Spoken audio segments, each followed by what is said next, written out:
Before I begin, I have a few things I'd like to just share with you. First of all, Heather, why don't you stand up? Come up here for just a second. This young lady has volunteered to put a concert together to help Mercy Support Services raise funds for homeless families in group homes. And you'll see the flyers in the lobby. It's on October the 6th from 6 to 8. So thank you so much for doing that. She's working with the staff. It's going to be at the Orange Park First Baptist Church. I think it seats 1,500 people, and we pray that all those seats will be filled. So thank you so much. We appreciate it. It's beautiful when people step forward and just say, I have a passion on my heart. I want to do this. Say, okay, God bless you. And she put that whole concert together, and we hope that each one of you support that. My wife and I will be slipping not only out of town, but out of the country for just 3 brief weeks.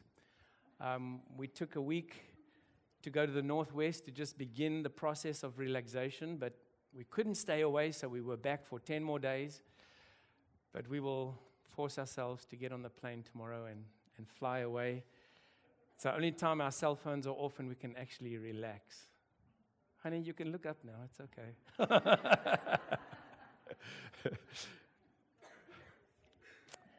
So keep us in your prayers. We have 3 phenomenal preachers lined up for the next 3 weeks. But we're excited to just take a little bit of well-deserved time off to get our batteries recharged. I'd like to welcome all our guests. I see there's a few guests with us. Thank you for being with us. I hope you're all being stretched over the last 2.5 months as we've gone and looked at how to be transparent, how to admit our weaknesses, our addictions, our hurts, and our hang-ups, and to step forward to have God heal us, to have a mentor, somebody who we can confide in, and of course, our church family that walks alongside us. So as we go through this morning's message, please just stay in an atmosphere of prayer. I pray that God's word speaks to us as we open it this morning. Father in heaven, I thank you for every person that is here today. Lord, we need you more than we've ever needed you before. And Lord, as we've placed ourselves in a place where we can be stretched, we thank you that your Holy Spirit is right there to ease the pain, to guide, to instruct, and to mature as we wait on you to be whole and holy, is my prayer in Christ's name. Amen. Robert Falcon Scott, a British explorer whose goal it was to be the first to the South Pole. And he had taken an expedition with a few hand-chosen men, and he had got to about 100-odd miles from the North Pole, but he had to turn back because of the blistering cold, and when the wind comes up to 45 miles an hour or more, it's like razor blades that cut into your skin, and if any moisture comes in contact with that wind, it freezes instantly. The most grueling conditions on the planet. And so when he came back to Britain, there was a great fanfare. He was a hero. People crowded around, the news media took pictures, and it became world news that it was Robert Falcon Scott's ambition to be the first man at the South Pole. A little a little while later, one of his crew, by the name of Ernest Shackleton, also attempted to be the first to the South Pole. And Ernest Shackleton got just a little further than Robert Falcon Scott, but also because of the death-defying conditions that were there, he had to turn back as well.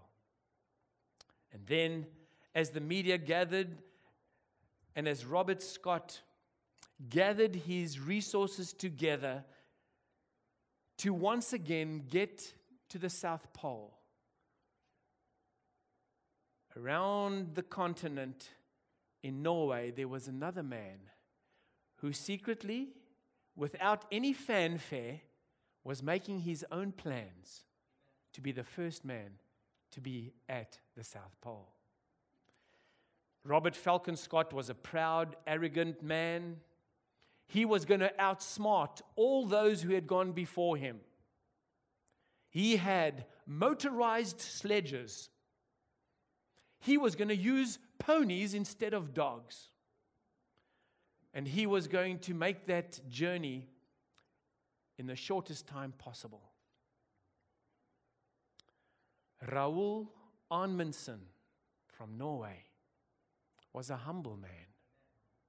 He was experienced, but he didn't use his experience to think that he had all the answers. And so he went and lived with Eskimos to find out how to make the journey best and how to survive in those extreme conditions. Raoul Amundsen was told that dogs with sleds was the best way to transverse those very extreme conditions. And so in 1911, between October and December, these two parties, these two expeditions, began their journey to the South Pole. Raoul Amundsen, he had done extensive research as to where the starting point should be. And there he is. The picture's a little blurry because it's right from the 1900s. And he chose dog sleds to go over.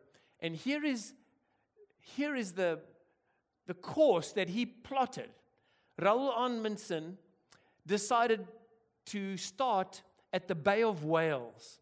And even though the Bay of Whales was completely frozen over and all explorers refused to go there because of the floating ice, Raoul Amundsen had done so much research and meticulously gone through all the documentation that the previous explorers had made. He decided that it was safe to camp on the ice and start close to 100 miles closer than the other explorer, Robert Falcon Scott. And so Robert Falcon started here, and he had to kind of cut across and go much further than the course that Raoul Amundsen had chosen.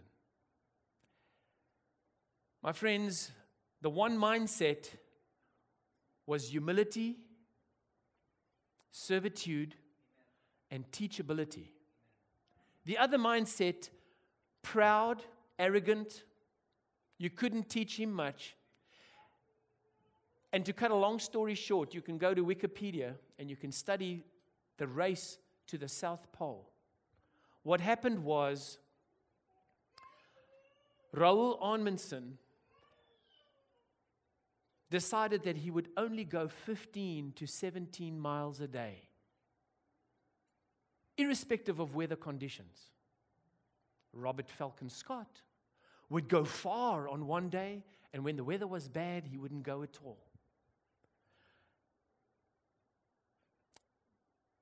Raoul Amundsen arrived at the South Pole 33 days before Robert Falcon Scott. And by the time that Scott arrived at the South Pole, the tent was already pitched. The Norwegian flag was flying. and supplies were left there for Amundsen. Scott was well on his way back, but the journey to the South Pole was just as treacherous as the journey from the South Pole. You had to get home. So Robert Falcon Scott actually got to the South Pole, but now he had to get back again. Amundsen, at the base camps that he set up, had put markers 1 mile apart for 5 miles on either side, so that he made sure that he got his base camp and all the food and supplies. Robert Falcon Scott left one, thinking that he would definitely find it. A mindset can be the difference between life and death. The way you see life, the way you look at yourself, and in the last message that we heard, the way that you look at God, your Father, and the way you look at yourself can be a difference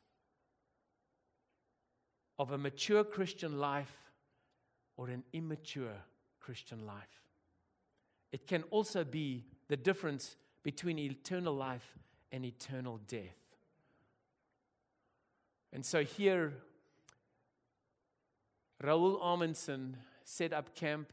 That's the picture they took when they got to the South Pole. And they won the race. They won the race. The sad news is that Robert Falcon Scott and every man in his party succumbed to those conditions and died in the process. Every single one of them.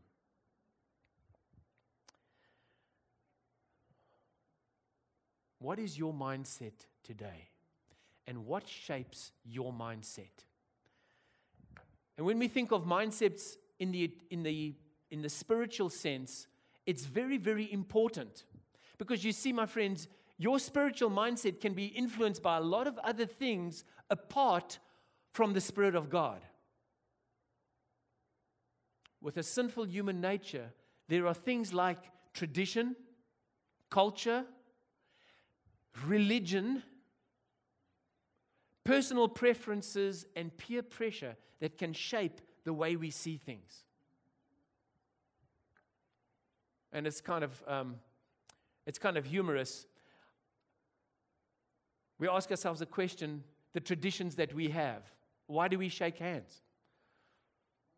Shaking hands is a tradition that started in ancient times between soldiers. And they shook hands to show that they didn't have a weapon in their hand. But today, we do it as well. We shake hands, and we're not really sure why we do it, but it's a tradition that was passed down to us, and so we do it automatically. It's part of our lives. It's part of our mindsets. My wife knows that I'm not a fan of wearing ties. Because what's the purpose? It looks nice, perhaps, but there's no real function. It's actually ornamental. It's completely ornamental. But why do we do it? Well, it's a tradition. Wearing a tie is equated with being well-dressed, right? It's just a tradition. But actually, ties originated back in ancient times as well. I think it was the 1600s, where soldiers wore a certain color tie to show what battalion they belonged to.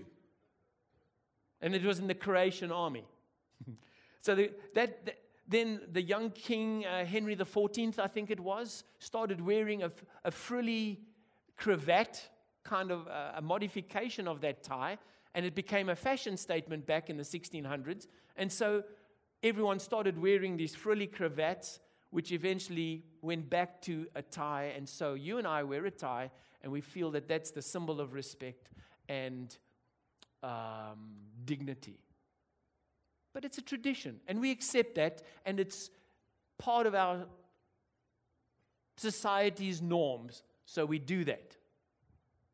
What about applause? Where did that start? It's also a tradition.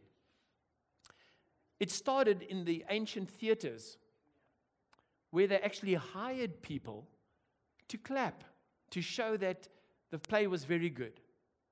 But that tradition then was passed on, and people sporadically started applauding whenever they liked something. But these are traditions that have become part of our mindset that we don't even question anymore. We just do it. It's like an automatic reaction. What about culture? Culture affects the way we think. It affects our mindset. For example, the foods we eat. If you go to the Eastern countries, you'll find they eat different types of foods. If you go to the Western countries, now, in modern times, we eat a lot differently to what our grandfathers ate. If you go to Africa, there's a certain diet there because the culture is different, and they eat different types of food there. In Africa, they eat a lot of corn and beans, as they do in Mexico. In Asia, a lot of rice and vegetables. In America, a lot of burgers and fries. And I was in the fitness industry for 14 years. And somebody would come to me and say, I'd really like to pick up weight. But in the culture, it's been programmed into our minds that you've got to eat tons of protein in order to pick up weight. It's a myth. You go to Dr. Michael Colgan's book on optimum wellness, he says you can grow Tarzan on a teaspoon of protein at every meal. You see, our mindsets are formed by the culture, by the friends we make, by our families, by our culture, and we have a certain mindset, and you will not change that mindset. In the same way, people come to me when I was in the fitness industry and they say, I want to lose weight. You say, okay, well, animal products are very high in fat and salt. So it's very important to cut your animal products way down, eat lots more fruits and vegetables. Oh, but animal products are good in protein. You've got to have your cheese and your milk every day in order to get your protein. It's not true. It's not true. Your best forms of calcium is found in green leafy vegetables. Your best forms of calcium comes from nuts and seeds.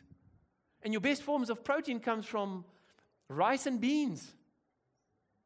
But our culture has been so programmed, I'm not sure if it's the propaganda from the dairy industry, that dairy product is the best source of protein. It's so high in protein that it actually yanks calcium out of your body in order to metabolize this high protein. But the side effects of that high protein is high fat, high salt, and dairy products make us overweight. So, our mindsets are shaped, and people will not change their minds easily about things. For example, the manners. In America and in the Western world,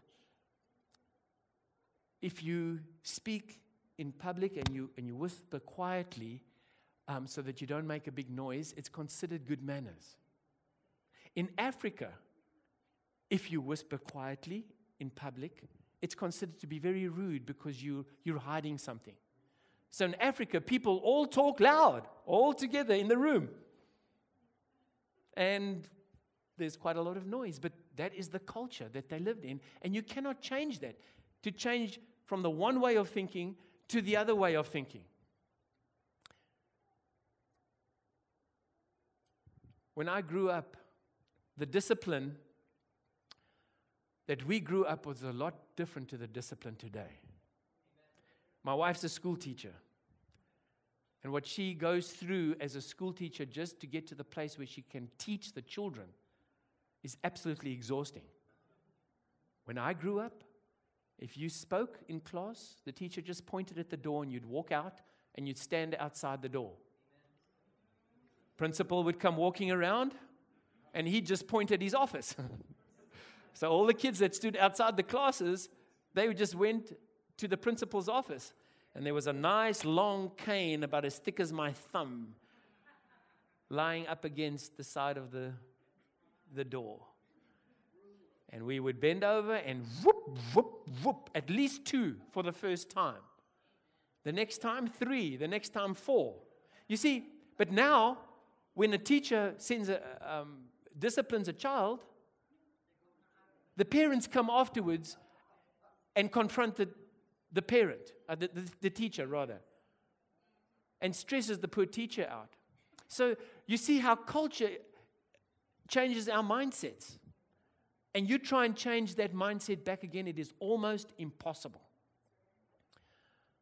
I'm giving you these examples to just prove a point. What about in religion? And I use the word religion as something that is developed from spiritual people who were called by God into a man-made system. And so, the Amish believe that you can't wear modern clothes, so they wear little bonnets and long dresses, and they all wear the same so that they don't conform to the standards of the world. The standards even within our church. You go to the West Coast, you'll see people doing things the one way. You go to the East Coast, you'll see people doing the other way. You'll go to Africa, you'll see the people in the church doing one thing, and you go to China, you'll see them doing the other thing. So culture affects religion, different ways people see things, it's completely different. The way we see the Holy Spirit. In one church, people believe that unless you're falling down on the ground, you don't have the Holy Spirit. In another church, people believe that be still and know that I'm God, and have the Holy Spirit speak to you in a silent way. Mindsets are all different. And so, my friends, I think I'm going back. Wrong mindsets are really responsible for all the problems in our world. Just take a moment to think about that. Wrong mindsets are responsible for all the problems that we face. Whether it's in our world, with terrorists believing that attacking a country and blowing up innocent women and children is going to achieve a goal, that's the mindset. And that they will be rewarded once they get to heaven. The mindsets in our country, the conflicts about gay marriage and abortion, the conflicts in our state about funding, the conflicts in our county, in our city. What about the problems in our families? Where children and parents see things differently because of different mindsets. And then we come personally and we look in the mirror and we see, my mindset is probably responsible for most of my problems. Whether it's influenced by culture, by religion, by tradition, by personal preferences.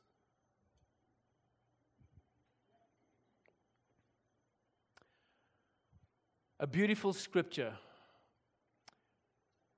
and this is actually Romans chapter 12, verse 2.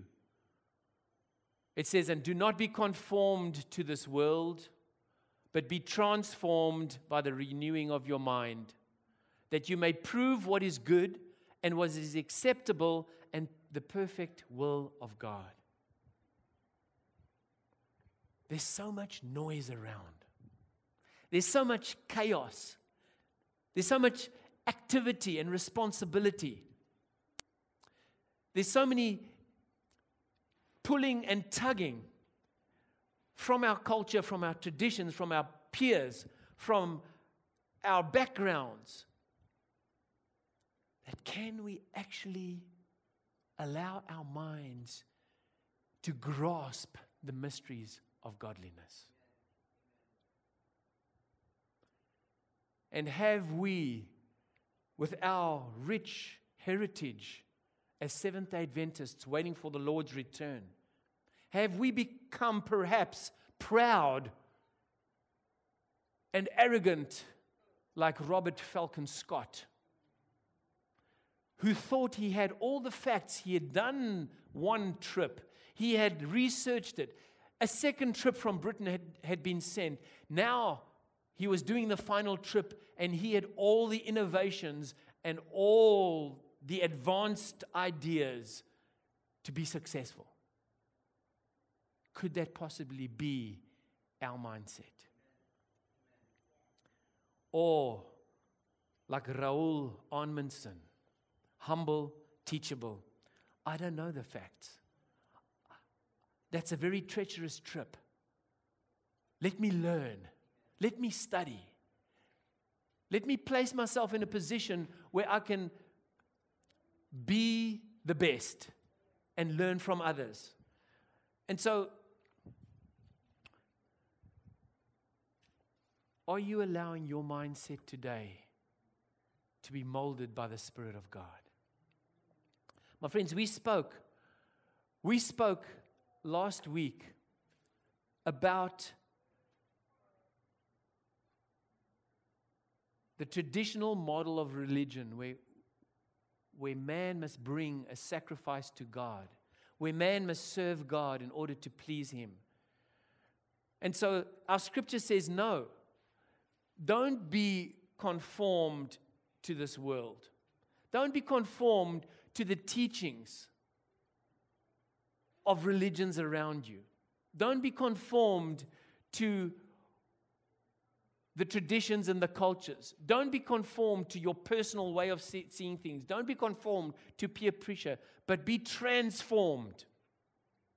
Transformed by the renewing of your mindset.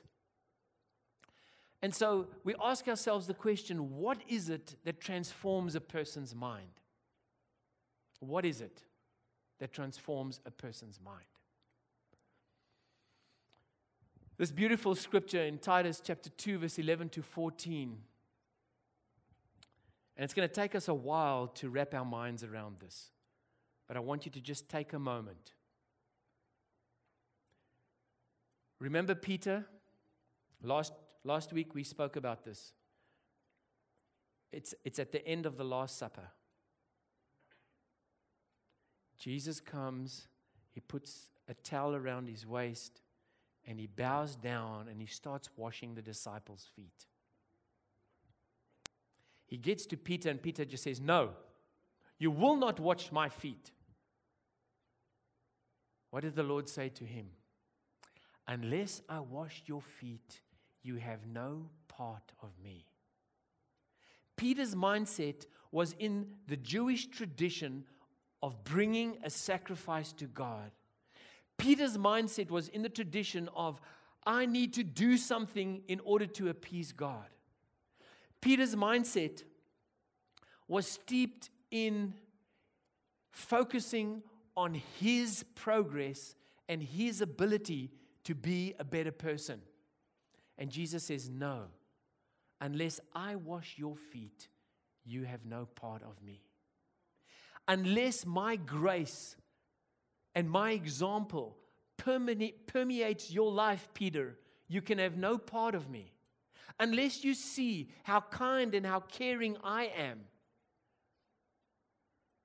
unless you see how forgiving I am, unless you experience that and it becomes part of you, Peter, you can have no part of me. With that in mind, let's read the scripture. It says, why don't we read it together? For the grace of God that brings salvation has appeared to all men, teaching us that denying ungodly and worldly lusts, we should live soberly, righteously, and godly in this present age, looking for the blessed hope and glorious appearing of our great God and Savior, Jesus Christ, who gave Himself for us, that He might redeem us from every lawless deed and purify for Himself His own special people, zealous for good works. So let me ask you the question. What teaches us to deny ungodliness? Look at it. What teaches us to deny ungodliness and to live upright and godly lives? The grace of God. It's the grace of God. It's the good news. It's the gospel. It's understanding exactly who God is, what He's done for us, His great love for us. It's understanding who we are as His children, it's understanding that God served us first. Remember last week? He died for who? The sinners, the ungodly, and for the enemies. When? Once they've accepted Him or before they accepted Him? Before. So the grace of God is that the God of the universe, before you were born, had died for you, given Himself for you, and serves you first before you even know Him. God sends His Spirit to you. He calls you. He woos you. He gives you a desire for Him. The fact that you are here this morning is God's work in your life. God draws. God beckons. He calls. And as you respond to Him, He stoops and He serves you and He washes your feet. And He ministers to you. He knows exactly when you were born. He knows the losses and the hurts that you've had as a young child. He was there with you. He stood alongside you. He held you every step of the way. He knows you were angry. He knows that you were hurt. And He leads you, and He weaves His Spirit and His love and His angels all around those circumstances that happen to you. And He brings you to the point where you will finally allow Him to wash your feet. And He serves you. And as you see that grace, as you see that I'm God's son, I am called by God. In spite of my past, in spite of what's happened to me, in spite that I'm a sinner with a sinful nature in a sinful world, God loves me and He sees me with the potential to be the man and the woman of God that He's called me to be, to walk in the footsteps of Jesus and to do greater things than these through the power of the indwelling Spirit in me as the Spirit dwelt in Christ. That's what God sees. When I see that, that is grace. That excites me. I realize I don't have to change myself. I realize I don't have to bring a sacrifice to God and appease Him first. I realize that He served me first. He loved me first. And it's because of Him living in me that I change and I become a better person. It's not up to me. That is grace. That is grace. It's the full package of who God is and who I am in Him. And only then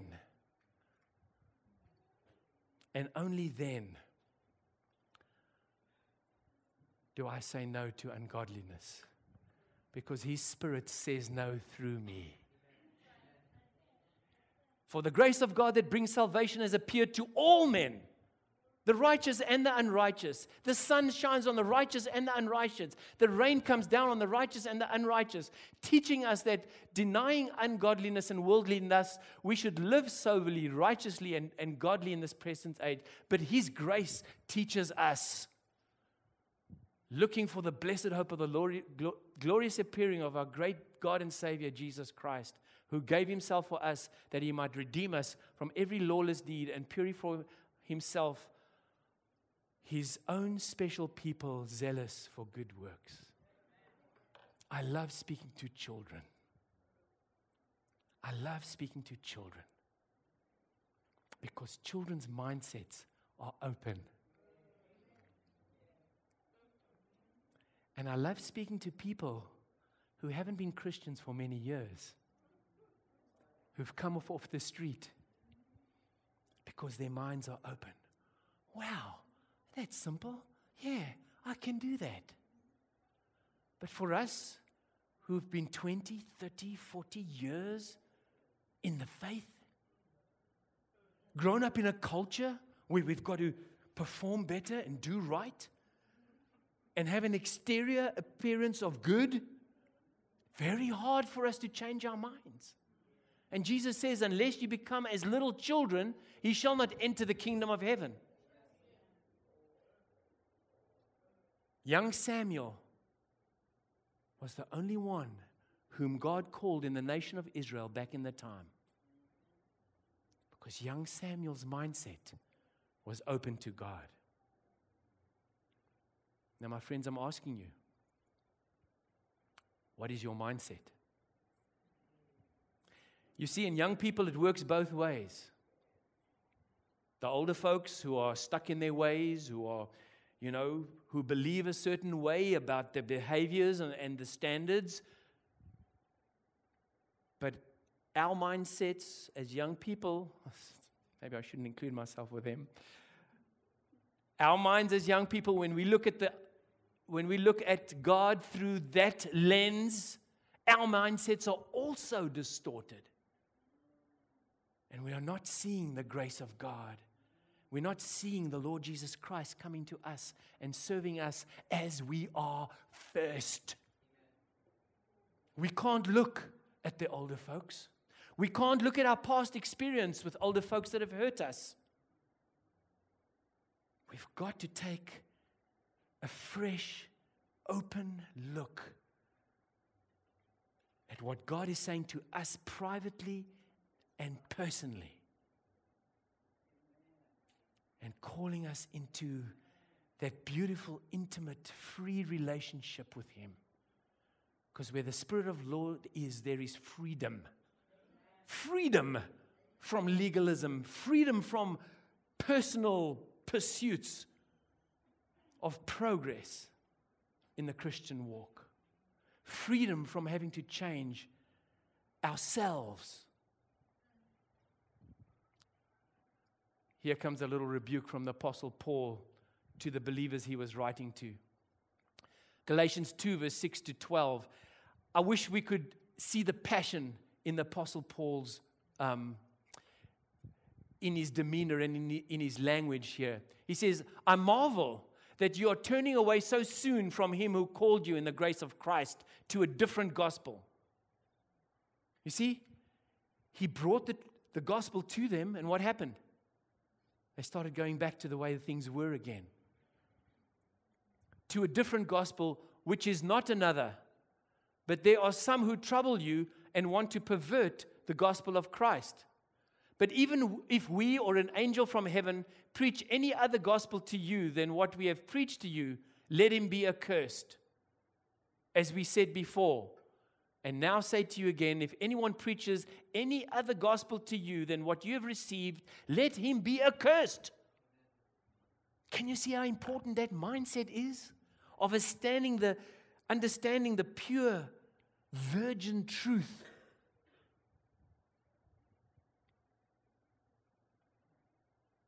For do I now persuade men or God?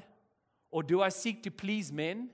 For if I still pleased men, I would not be a bondservant of Christ. But I make known to you, brethren, that the gospel which was preached by me is not according to man. For I neither received it from man, nor was I taught it, but it came through a revelation of Jesus Christ. And Paul boils it down, he massages it, he hones it, and he polishes it, and he gives it to us in just one little phrase in the book of Galatians. And if we were to read just a little bit further, he says in verse 15, but when it pleased God, who separated me from my mother's womb and called me through His grace to reveal what? His Son in me. His Son in me. That is where it all begins. That is the grace of God. To think that the Lord Jesus Christ would come and live in me through His Spirit.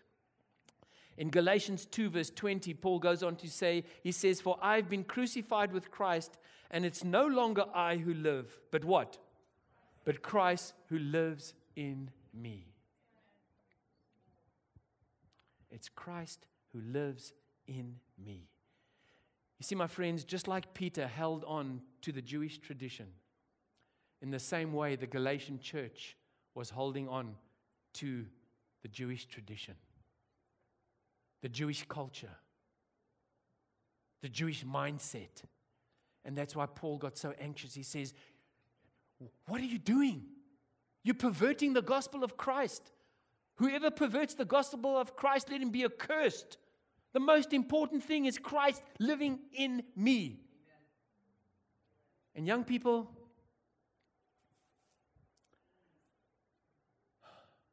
we are so tempted to marvel at the celebrities. When the celebrity comes in, let's say, well, ladies, I guess one of the good-looking movie stars,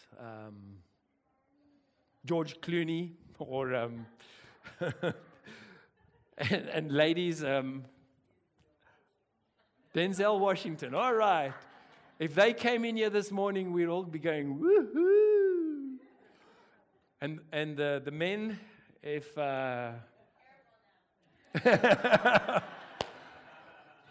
Let's think now. Men, help me. I'm in trouble. But I'm trying to get a point across.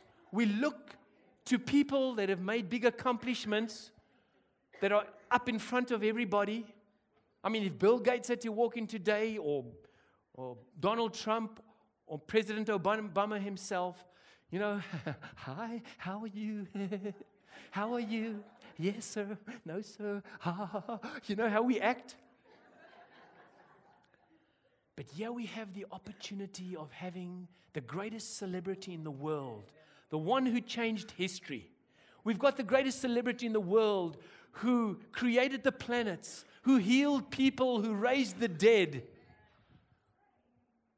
The greatest celebrity in the world who speaks and the servant is raised, who touches eyes and the blind will see. Imagine what CNN would do if any one of us did those things. We'd be on the front cover of all the magazines. We'd be right in the center spotlight. But Jesus Christ, no, Jesus Christ, He's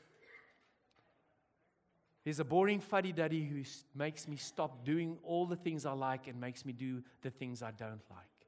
You see the mindset? Our mindset changes everything. If we see the Lord Jesus Christ as the coolest person that ever walked the planet, the bravest person, the most powerful person, and here Paul says, the bottom line of everything that I've ever taught and ever learned in Judaism is this: Jesus Christ in me. Jesus Christ in me. My friends, let us turn to no other gospel. Let me tell you something. Unless the gospel of Christ excites you, unless it's the most exciting thing that you've ever heard, unless it's the thing that consumes your mind every single day and you're so excited about it, you're so thrilled by it, unless that's the case, you've got the wrong gospel. It's the good news. It's not good news to bring a person into the church and say, well, let me have a look at you. Well, I think your dress is a little short. No, I think you might have this, maybe this tattoo or this or that. Once we do that, that is not good news. People go into the pubs where they're not condemned. When we have good news, we realize that the Holy Spirit of God has the potential to go into Shana, the potential to go into Sean and these young children. The Holy Spirit has the potential to go into the worst murderer, drunk, Satanist, drug peddler. The Holy Spirit has the potential to go into that person and to change them completely. That is exciting news. I'm a child of God. He is my Father. He's the creator of the universe. If I'm on the edge of death, I have no fear. Because the moment I close my eyes and breathe my last, I fall into the spiritual world, into God's hands, and I know He exists. And when I open my eyes, I'm in His arms. That's exciting to me. My friends, unless we have the excitement of our walk with God constantly before us, we have the wrong gospel. Or should we call it the gospel? Because it's bad news. The gospel is good news.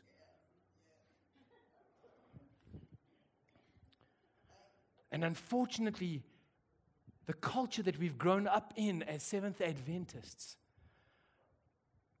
has not been as effective as it needs to be to excite us with the good news of the gospel. We've lent a little bit too far to being better in our own strength. We have. And sometimes not intentionally, and we shouldn't judge one another at all. But my friends, we need to lean into the grace of God and realize that it's He who changes us. And that's why we refuse to look at external appearances, because we know that God is looking on the heart. And so, we read again our scripture for today. And do not be conformed to this world, but be transformed by the renewing of your mind, that you may prove what is good and acceptable and perfect will of Christ. Are you willing, like Paul, who persecuted Christ's church? He was a Pharisee. He was an upstanding leader in the church, but he was murdering Christ's followers. And then, by God's grace, he was confronted on the Damascus Road. And Christ brought a change in his mindset, a complete change.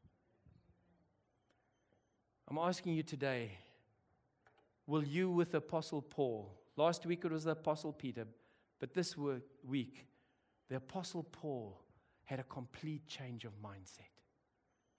And he says, there's one thing and one thing only: Christ in me.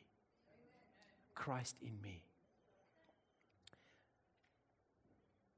And so, my friends, I'm calling you this morning with every head bowed and every eye closed.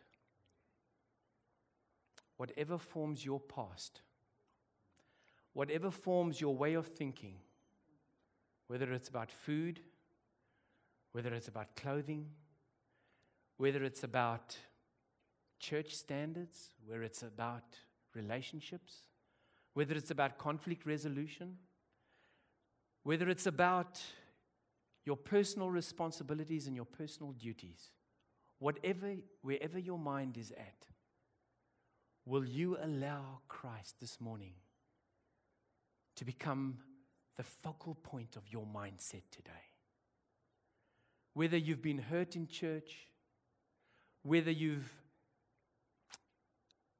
have not been hurt in church and are a church leader today, wherever you are, will you allow the peace of Christ to just come upon you and break down any walls that's locking you into a little prison of a mindset that doesn't allow the freedom of Christ to break through?